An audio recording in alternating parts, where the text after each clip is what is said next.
आइए बच्चों, आज हम लोग कक्षा 7वीं की हिंदी पाठ्य पुस्तक किसलय भाग 2 का पाठ 3 पुष्प की अभिलाषा को पढ़ें।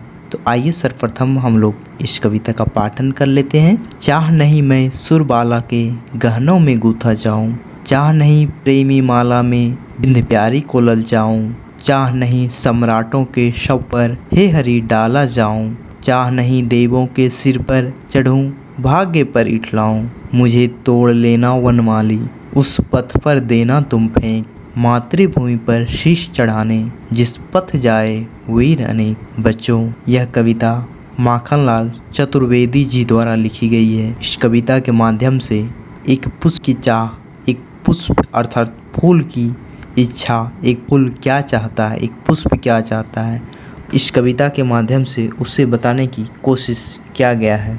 आइए अब हम लोग इस कविता को समझने की कोशिश करें। एक पुष्प कहता है, चाह नहीं मैं सुरबाला के गहनों में गूथा जाऊं। एक पुष्प की यह चाह नहीं है, यह इच्छा नहीं है कि वह एक देवता के कन्या के गहनों में गूथा जाए। चाह नहीं प्रेमी माला में बिंद प्यारी को ललचाऊं। एक पुष्प की यह भी चाह नहीं है कि वह एक प्रेमी माला में गूथा जाए और प्रेमिका को ललचाए। चाह नहीं सम्राटों के शव पर हे हरि डाला जाऊं। पुष्प की यह भी चाह नहीं है कि वह बड़े बड़े राजाओं महाराजाओं के शव पर डाला जाए। चाह नहीं देवों के सिर पर चढ़ूं भाग्य पर इठलाऊं। पुष्प यह भी नहीं चाहता कि वह देवी देवताओं के सिर पर चढ़े और यह सोच कर इठलाए कि मैं तो बहुत भाग्यवान हूँ, मैं बहुत भाग्यशाली हूँ कि मुझे देवी देवताओं के सिर पर स्थान मिला है। अब माखनलाल चतुर्वेदी जी एक पुष्प की क्या चाह है, क्या इच्छा है, उसे अंतिम 4 पंक्ति के माध्यम से बताना चाहा है। तो क्या है? पुष्प कहता है अपने वनमाली से, अपने उपवन के मालिक से, अपने रक्षक से, मुझे तोड़ लेना वनमाली उस पथ पर देना तुम फेंक।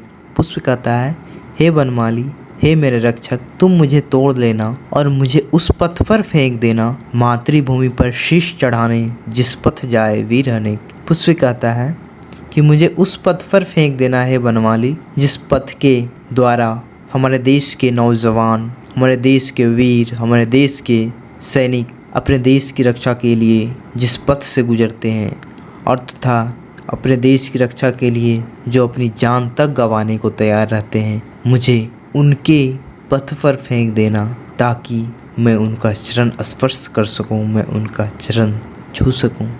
तो बच्चों, मैं आशा करता हूं कि आप लोग इस कविता को बहुत अच्छे से समझ चुके होंगे और भी आगे हमसे जुड़े रहने के लिए आप हमारे इस चैनल को सब्सक्राइब कर लें ताकि आगे जब भी कोई नया वीडियो अपलोड किया जाए तो आप तक सबसे पहले पहुँचे।